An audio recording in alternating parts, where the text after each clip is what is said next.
सबुठारु बड़ खुशी खबर आपण मैंने एठारे आज्ञा देखिपे जे जबरदस्त सरकारी योजना जो थे कि आज्ञा कृषक मानू मिल मासक 3000 टंका प्रत्येक मसरे आपण मानक 3000 टंका मिल।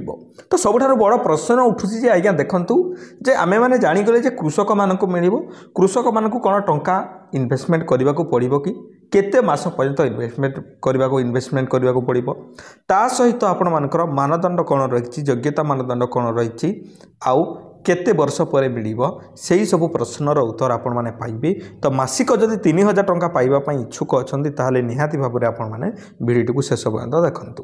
तो ये खबर कागज में प्रकाश पाई आपण मैंने देखिपारे आपण आखि सामने ही मुझे देखा धरित्री खबर कागज प्रकाश पाई। तो देखंतु केंद्र सरकार सबुबले आज्ञा कृषक मानी कि राज्य सरकार हूँ केंद्र सरकार हूँ तो सबुबले जेपरी आपण मानकर भल हम से अनुसार दृष्टि देती तेणुक नुआ नुआ योजना काढ़ी था। एटा गोटे नुआ योजना आसी आज्ञा जे आमर कौन ये योजनार ना है आज्ञा पीएम किसान मानधन योजना। एइथिरे आज्ञा ये योजना रे बहुत कम टंका आपण मानकु योगदान करने को पड़ो जेपरी 55 टंका 200 टंका मासक आपण मानकु देबाकू पड़ो ता बदल रे 60 वर्ष पर आपण मानकु आज्ञा 3000 टंका पेंशन मिल। बुझिपारे पीएम किसान मानधन योजना प्रारंभिक समय सरकार पक्षर देशर आर्थिक स्तर में दुर्बल कृषक मान वृद्धावस्था सुरक्षित करने ये सब योजना आज्ञा करमती अनेक चाषी अच्छा जो मानकर कि आज्ञा आर्थिक अवस्था ठीक न थाई वृद्धावस्था देवाई पेज टी देवाई पानी टी देवाई आजिकल तो पुओ बोहू कथा आपण मैंने जानते पचारती प्राय तो सही जदि 3000 टंका मिलला से कष्टे मष्टे चढ़ीजे। यही योजना रे निवेश करी कृषक माने 60 वर्ष पर मासकू 3000 लेखाएं वर्ष को 36,000 टंका पेंशन आज्ञा पाइबे। देखंतु देखंतु आगु को कौन होची देशर अनेक शिक्षक यही योजना अधीन रे आवेदन करी लाभवान होउछंती। 18 वर्ष रु 40 वर्ष जदि आपनकर बयस होउची ताहले आपण माने एठारे कोन करि परिबे आवेदन करि परिबे। जो बयस रु आवेदन करेंगे से ही अनुजाई निवेश राशि स्थिर हे धरी नियंतु आपण मानक 18 वर्ष होउची 18 वर्ष रु जदि आपण माने निवेश स्टार्ट करूछंती ताहले आपण मानक कम टंका देबा को पड़िबो।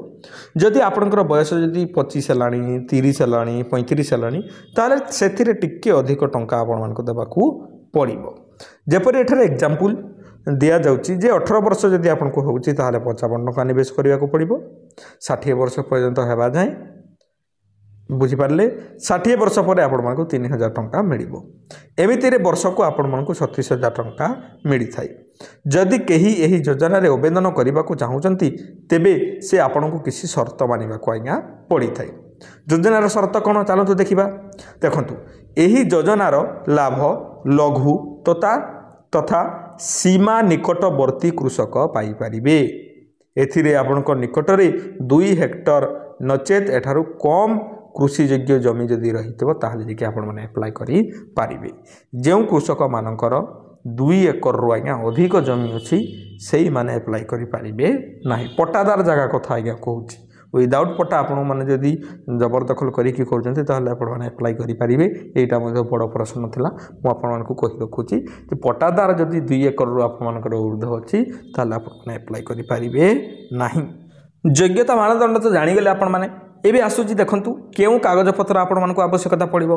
एठारे देखि पारथिबे आज्ञा एही योजना रे आवेदन करिबा लागि आपण मानको पाखरे आधार कार्ड प्रायतः समस्त पाखरे थिबो परिचय पत्र थिबो। परिचय पत्र कहले आधार कार्ड आपनकर रेसिडेंट इनकम सर्टिफिकेट एगुड़ाक लगे आय प्रमाणपत्र बयस प्रमाणपत्र बैंक पासबुक मोबाइल नंबर आदि आपण मानकु लगे। एही जदि आपण सरकारी चाकरी करूछंती किंबा आयकर रिटर्न दाखल करूछंती तेबे एही योजना रे आपण माने अप्लाई करि पारिबे नाही। आपण घरे जदि सरकारी चाकरी अछंती ताहले आपण माने अप्लाई करि पारिबे नाही। 2 नंबर जिनिस हला आपण माने जदि इनकम टैक्स देउचंती ताहले मध्ये आपण माने अप्लाई करि पारिबे नाही। तो निहाती भाव में छोटिया भिडियोटी थिला शॉर्ट इनफॉरमेशन आपण मानकु निहाती भाव में पसंद आथिबो। देखंतु आ गोटे कथा कहबी निहाती भाव में भिडियोटी को सांग मानक पाखकु शेयर करंतु व्हाट्सएप ग्रुप रे शेयर कर दियंतु। हमर चैनल रे एही परि भिडियो गुडा देखिबा पय हम चैनल को सब्सक्राइब मध्ये कर दियंतु। धन्यवाद आज्ञा।